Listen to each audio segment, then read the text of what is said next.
So good day everyone. On this video, I'll be showing you the steps on how to do the Leopolds Maneuver.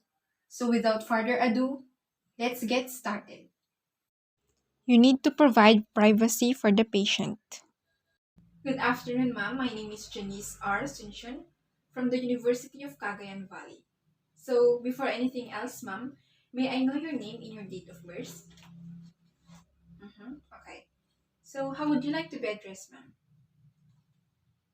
Okay, so Mrs. Luna, I will explain to you what is this procedure. So, this is called Leopold's Maneuver. It contains four grips, wherein this is used to determine the fetal presentation of the baby inside your womb. So, is that okay with you, ma'am? Okay, ma'am. So, before we start the procedure, ma'am, you can empty your bladder here in the restroom provided so that you will not find any discomfort while we are doing the procedure. Yes, ma'am. Okay. Do the proper hand washing to avoid any cross contaminations of microorganisms. It is necessary to use warm water. Place the patient in a dorsal recumbent position, supine, with knees flexed to relax the abdominal muscles. Also, provide a small rolled towel on the patient back so that it will not cause any supine hypotension syndrome.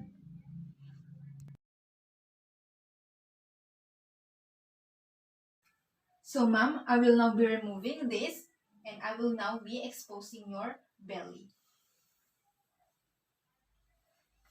So, for the first maneuver, it is called the fundal grip. So, we're going to be determining for the presentation of the fundus and the fetal light. So, it is in bridge presentation if it's hard, round, firm, and movable, while it is in cephalic presentation if it's small, soft, and immovable. So, I will now be facing the mother and I will form a triangle on my hand and I will now be palpating for the fundus of the mother. Just like this. So observe for any necessary findings as what I've said earlier, if it's encephalic presentation or bridge presentation. So for the second maneuver, it is called the umbilical grip. So I will be palpating on this side of the uterus. So I will be assessing for the fetal back of the baby for us to determine where we can auscultate for the fetal heart rate, because it is important when we are using for the Doppler or the fetoscope for us to determine for the normal heart rate of the baby, which is 120 to 160 beats per minute.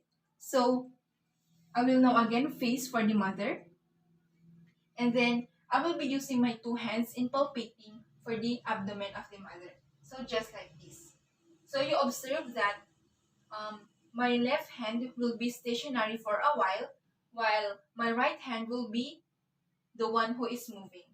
So I will auscultate it from the top to bottom or palpate it from top to bottom.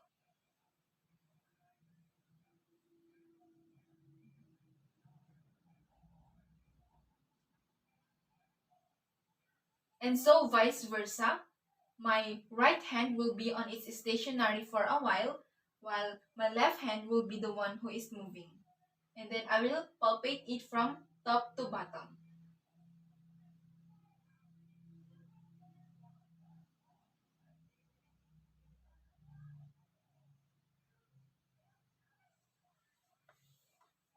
So you can feel or determine the fetal back if it's flat, firm, hard, and has resistant surface.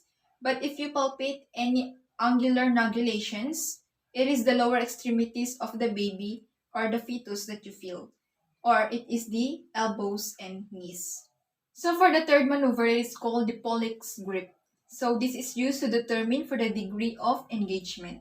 So I will be forming an L shape on my hand using my index finger and my thumb finger. So I will be placing this just above the symphysis pubis of the pregnant or of the patient. So in here. And then if I move it from side to side or I can also move it upward to lift the head because other institutions do that. And if it's movable, it means that the fetal head is not engaged. But if we move it and then it is not movable, it means that it is engaged.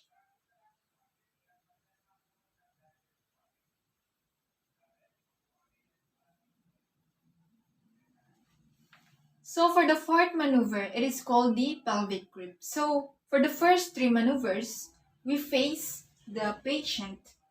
But for the fourth maneuver, I will be facing the foot of the patient. So in here, so for the fourth maneuver, it is used to determine for the degree of flexion of the fetal head. So I'll be using my two hands. Place it approximately 2 inches above the inguinal ligaments. And then we're going to be palpating it downward. So just like this. So this is somehow for us to confirm the second maneuver, which is the umbilical grip.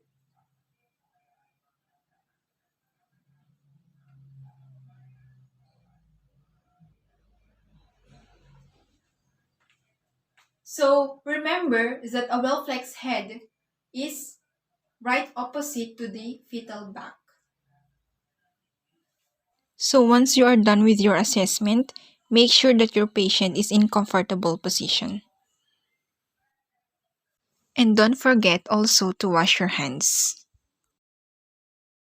Note all unusual findings and any findings you have found on the patient.